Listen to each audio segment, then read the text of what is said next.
Assalamualaikum warahmatullahi wabarakatuh. Selamat sore, salam sejahtera untuk kita semuanya. Hari ini saya akan menyampaikan perkembangan penanganan COVID-19 di Indonesia. Pada beberapa waktu terakhir, data mulai menunjukkan perkembangan yang kurang baik pada beberapa indikator kasus.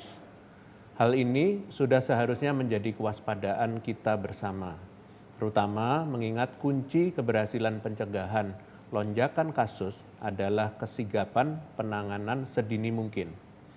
Perkembangan ini sudah merupakan alarm dini dan sudah sepatutnya kita menetapkan target pengendalian kasus agar tetap terkendali. Pertama, dalam 14 hari terakhir, terlihat tren peningkatan kasus positif. Meskipun peningkatan harian ini cenderung fluktuatif, namun penambahan kasus harian terakhir telah mencapai angka 404. Meningkat cukup signifikan jika dibandingkan dengan kasus harian 2 minggu sebelumnya, yaitu hanya 136 kasus. Terlebih lagi, angka ini tergolong cukup tinggi mengingat penambahan kasus positif sebesar 400 kasus terakhir terjadi pada bulan November 2021. Kedua, tren peningkatan juga terlihat pada jumlah kasus aktif harian. Peningkatan ini teramati setidaknya dalam seminggu terakhir.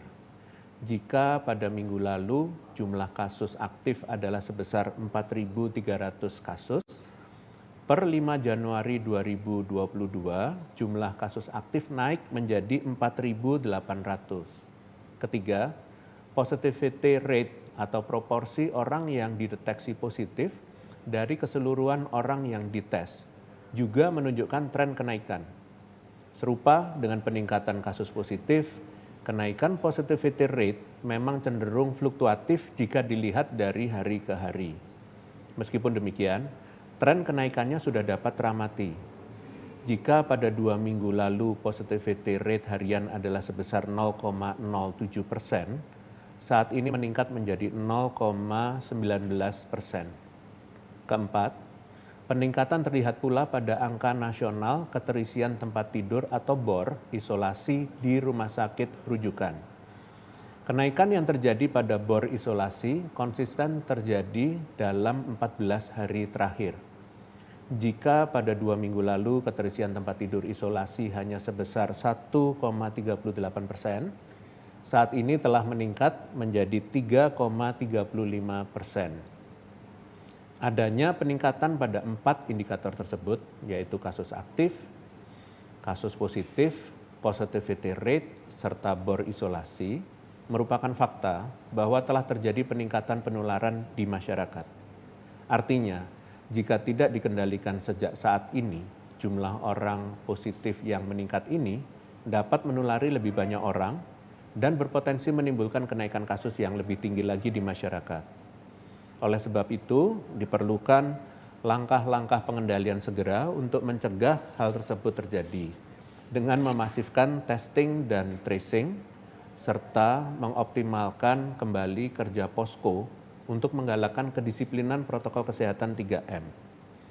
Meskipun terjadi kenaikan pada 4 indikator tersebut, terdapat 2 indikator yang justru menunjukkan tren penurunan, yaitu yang pertama, angka kematian harian menunjukkan tren penurunan dalam 14 hari terakhir.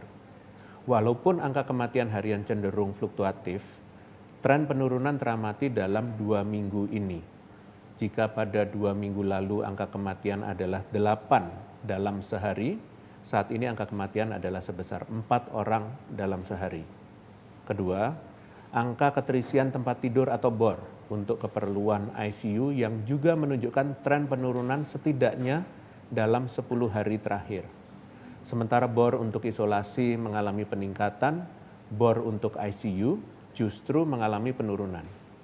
Jika dalam 10 hari ke belakang keterisian BOR ICU adalah 3,95% dalam 1 hari, angka ini konsisten mengalami penurunan hingga saat ini hanya sebesar 3,23% dalam sehari.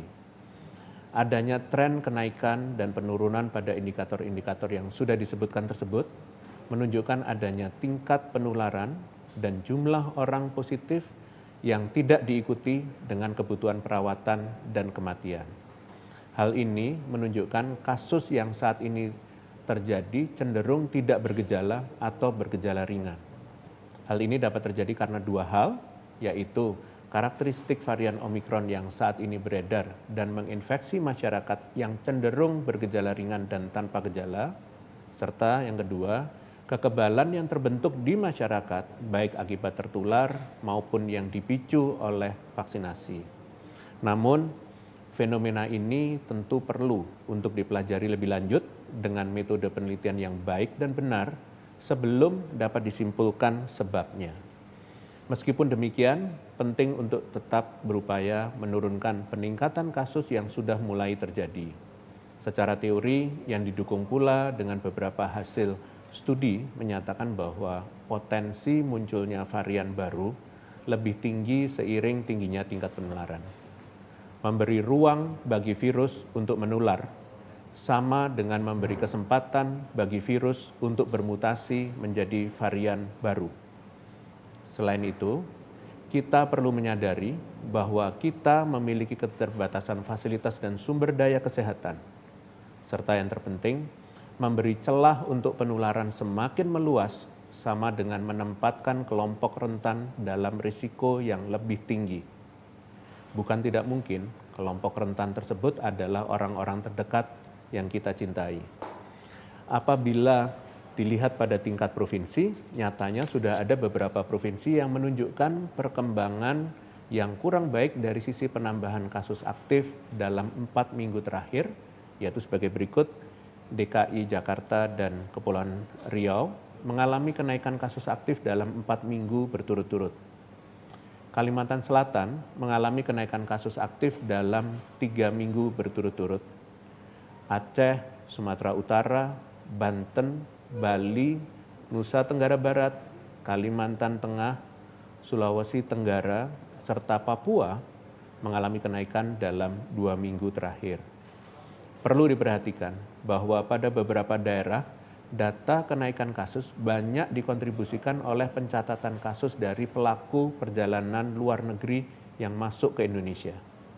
Dalam hal ini, pemerintah pusat melalui berbagai kementerian dan lembaga juga terus mengupayakan seluruh tahapan pelaksanaan karantina bagi pelaku perjalanan luar negeri dilaksanakan dengan baik untuk mencegah penularan lokal dari orang positif, apalagi yang terinfeksi varian Omikron. Tentunya hal ini hanya dapat berhasil dengan peran serta masyarakat yang patuh menjalankan aturan karantina yang sudah ditetapkan. Penting pula untuk setiap daerah untuk mencegah agar importasi kasus ini tidak lolos ke masyarakat, serta melakukan langkah pengendalian apabila terjadi indikasi transmisi komunitas sedini mungkin. Kedisiplinan protokol kesehatan di tempat umum dan bagi pelaku perjalanan juga perlu untuk selalu diawasi dan ditegakkan untuk mencegah semakin meluasnya penularan. Terlebih pula, seperti yang kita ketahui, biasanya kenaikan kasus mulai terlihat 2 minggu setelah periode libur panjang, di mana masyarakat banyak melakukan kegiatan yang memicu penularan. Untuk itu, mohon antisipasi kepada seluruh pemerintah daerah terhadap kemungkinan kenaikan kasus pada beberapa minggu ke depan sebagai dampak dari periode Natal dan Tahun Baru. Selanjutnya, saya akan menjelaskan terkait kebijakan mobilitas luar negeri terkini. Berdasarkan keputusan Presiden nomor 24 tahun 2021 tentang penetapan status faktual pandemi coronavirus disease 2019 atau COVID-19 di Indonesia, Presiden menyatakan bahwa pandemi coronavirus disease 2019 atau COVID-19 yang merupakan global pandemic sesuai dengan pernyataan World Health Organization secara faktual masih terjadi dan belum berakhir di Indonesia. Untuk saat ini, kita perlu tetap beraktivitas menyesuaikan dengan kondisi kasus COVID-19 demi keamanan dan keselamatan masyarakat Indonesia. Salah satunya yang terus dipantau dan dievaluasi adalah peraturan pelaku perjalanan luar negeri yang secara alamiah membuka peluang importasi kasus dengan catatan jika tidak dikendalikan dengan baik. Oleh karena itu, kebijakan mobilitas selalu ditinjau dan terkini pemerintah mengeluarkan surat edaran Satgas nomor 1 tahun 2022 tentang protokol kesehatan perjalanan luar negeri dan surat keputusan Ketua Satgas nomor 2 tahun 2022 tentang pintu masuk atau entry point, kemudian tempat karantina dan kewajiban RT-PCR bagi WNI pelaku perjalanan luar negeri. Pada prinsipnya, penyesuaian penting yang diatur dalam kebijakan terbaru tersebut diantaranya, pertama, menambah Prancis dalam deretan negara asal kedatangan WNA yang tidak boleh memasuki Indonesia untuk sementara waktu akibat kasus Omikron yang cukup tinggi, di mana per 5 Januari jumlah kasus yang terdeteksi telah mencapai 2.838 kasus varian Omikron. Yang kedua, menyesuaikan waktu karantina dari 14 hari menjadi 10 hari bagi pelaku perjalanan yang setidaknya 14 hari terakhir berada pada negara dengan transmisi komunitas akibat varian Omikron dan negara-negara di sekitarnya, serta jumlah kasus bervarian Omikron yang telah mencapai angka lebih dari 10.000 kasus. Sedangkan kewajiban karantina 10 hari disesuaikan menjadi 7 hari bagi negara asal kedatangan di luar kategori yang disebutkan sebelumnya. Ketiga, menyesuaikan waktu tes ulang PCR kedua yaitu pada hari ke-9 bagi pelaku perjalanan dengan kewajiban karantina 10 hari dan tes ulang pada hari ke-6 bagi pelaku perjalanan dengan kewajiban karantina 7 hari. Berdasarkan 3 studi ilmiah dari Russell dan kawan-kawan tahun 2021, Ashcroft dan kawan-kawan tahun 2021, dan Wells dan kawan-kawan tahun 2020, bahwa karantina selama 7 hari yang dibarengi dengan entry dan exit test sudah cukup baik mengurangi potensi transmisi lokal hingga di bawah 25%. Keempat, melakukan pengubahan teknis hak mengajukan tes pembanding RT-PCR bagi pelaku perjalanan setelah tes ulang kedua RT-PCR melalui pembiayaan mandiri. Nantinya pelaku perjalanan wajib melakukan tes pembanding dan pemeriksaan pembanding dengan metode deteksi molekuler yang mampu melihat kegagalan deteksi gen S atau SGTF yang umumnya merupakan indikasi kasus SARS-CoV-2 varian B11529 secara bersamaan demi men-screening kasus Omikron dengan baik.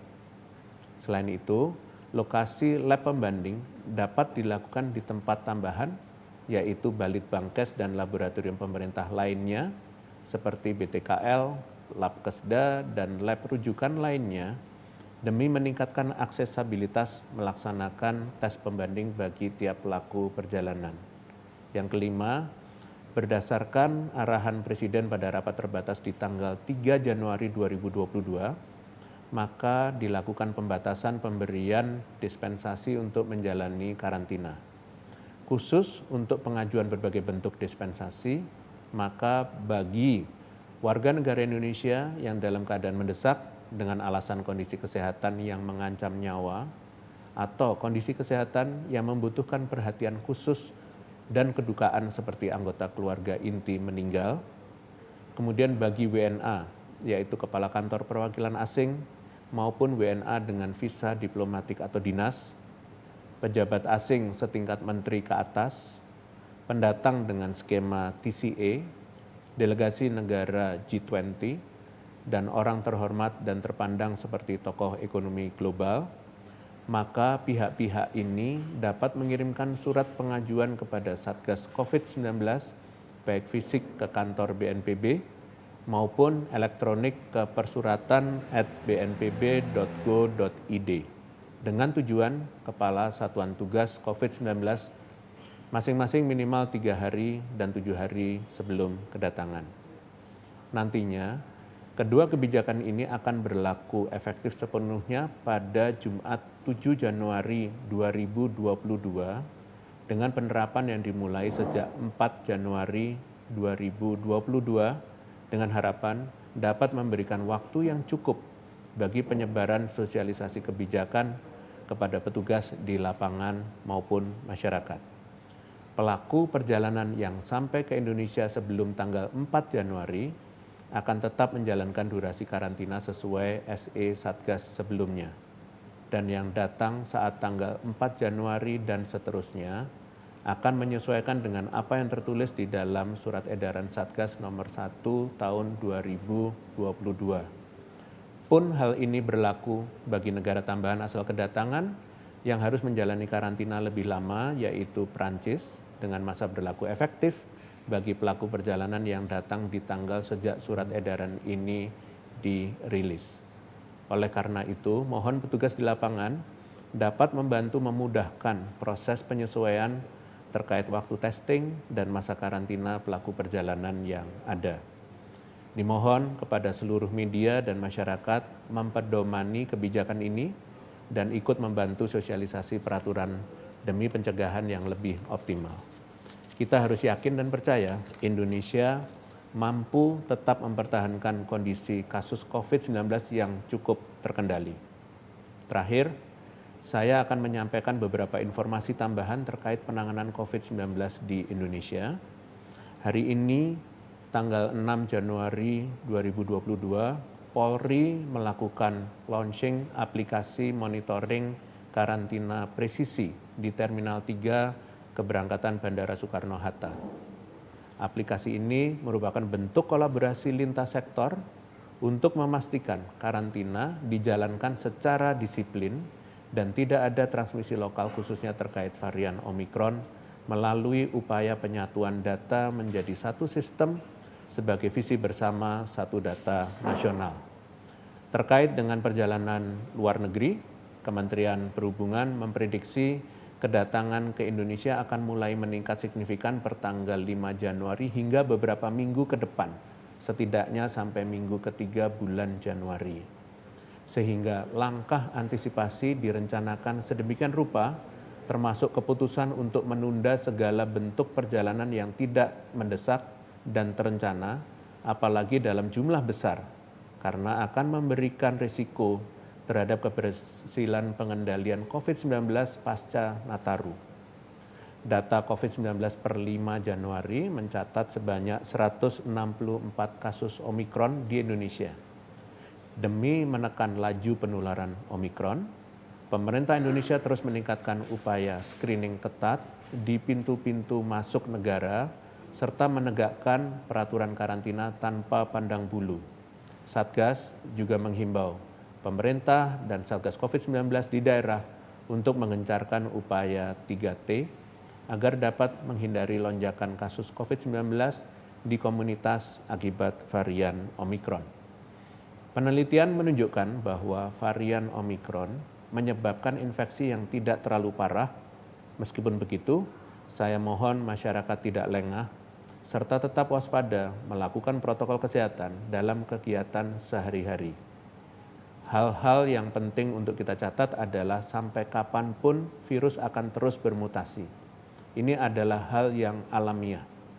Untuk mengantisipasi penularan dari varian-varian tersebut, kita perlu terus menjadikan protokol kesehatan sebagai budaya baru kita, tentu didukung dengan upaya vaksinasi dan dalam waktu dekat dengan menerima booster vaksin. Selanjutnya, terkait program vaksinasi booster, program ini akan segera berjalan, rencananya akan dimulai pada tanggal 12 Januari 2022 dengan target sasaran awal sebanyak 21 juta orang di bulan tersebut. Fokus utama vaksin booster adalah untuk memperkuat kekebalan komunitas di daerah, di mana kekebalan komunitas sudah mulai terbentuk. Sehingga program ini diprioritaskan terlebih dahulu bagi kabupaten atau kota yang capaian vaksinasinya sudah 70% untuk dosis pertama dan 60% untuk dosis keduanya. Status vaksinasi di tiap daerah dapat kita lihat bersama di https://vaksin.kemkes.go.id. Kami berharap untuk daerah yang belum memenuhi kriteria tersebut untuk dapat mengejar target vaksinasinya. Vaksin booster untuk saat ini akan diperuntukkan bagi masyarakat berusia di atas 18 tahun dan telah mendapatkan vaksin dosis kedua dengan jangka waktu lebih dari 6 bulan. Dengan peningkatan program vaksinasi, pemerintah Indonesia berupaya untuk berkontribusi besar terhadap komitmen dari WHO untuk mencapai target 70% populasi dunia telah tervaksinasi di pertengahan tahun 2022. Informasi terakhir yang saya ingin sampaikan bahwa menurut WHO, analisis data awal terkait penularan virus varian Omikron seperti di Inggris dan Afrika Selatan, serta hasil uji dari para produsen vaksin, menunjukkan bahwa meskipun tubuh telah memiliki kekebalan atau imunitas terhadap COVID-19 dari vaksinasi ataupun infeksi yang diderita sebelumnya, tetap terdapat kemungkinan untuk varian Omikron dapat lolos dari imunitas tubuh tersebut. Beberapa studi yang lain menyatakan bahwa antibodi spesifik yang terbentuk berkurang kemampuannya dalam melindungi terhadap Omikron. Namun, jenis kekebalan lain masih mampu melindungi. Untuk itu, mari kita terus menjaga kebugaran tubuh kita yang diiringi dengan pengadaan studi-studi ilmiah yang dapat menguatkan pengendalian COVID-19 di Indonesia. Demikian konferensi pers pada sore hari ini. Saya lanjutkan dengan sesi tanya jawab media. Terima kasih. Pertanyaan pertama, Gi Era ID, fitriliputan6.com dan Yulia CNN.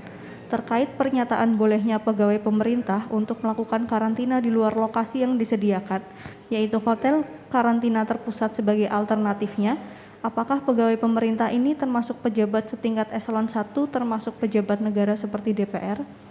Terima kasih pada era.id, liputan6.com, dan CNN. Semenjak surat edaran Satgas nomor 1 tahun 2022 berlaku, tidak diberlakukan lagi dispensasi pelaksanaan karantina mandiri bagi seluruh pejabat yang dimaksud. Terima kasih. Pertanyaan kedua, Wilsa berita1.com. Untuk sumber penularan transmisi lokal varian Omikron, apakah sudah ditemukan? Apabila belum, sudah sejauh mana proses testing dan tracing dilakukan? Untuk kondisi pasien yang sedang diisolasi, bagaimana perkembangannya? Apakah sudah ada yang sembuh? Jika iya, bagaimana penanganan mereka selanjutnya? Terima kasih pada berita1.com. Sejauh ini kasus positif dengan transmisi lokal diketahui melakukan aktivitas di luar rumah dengan riwayat mobilitas antar provinsi.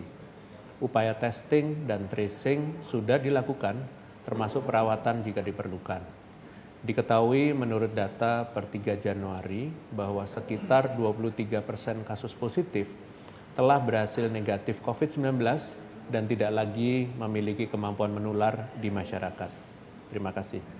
Pertanyaan ketiga, sarikompas.com.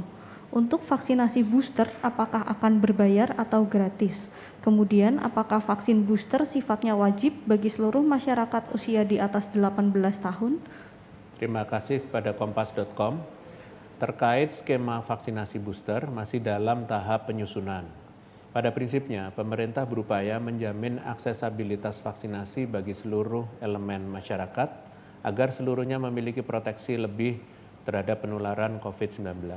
Untuk itu, mohon kepada target vaksinasi booster nantinya dapat memanfaatkan kesempatan ini dengan baik demi kesehatan diri sendiri dan masyarakat. Terima kasih, dengan demikian konferensi pers berakhir. Terima kasih atas perhatiannya. Selamat sore. Wassalamualaikum warahmatullahi wabarakatuh.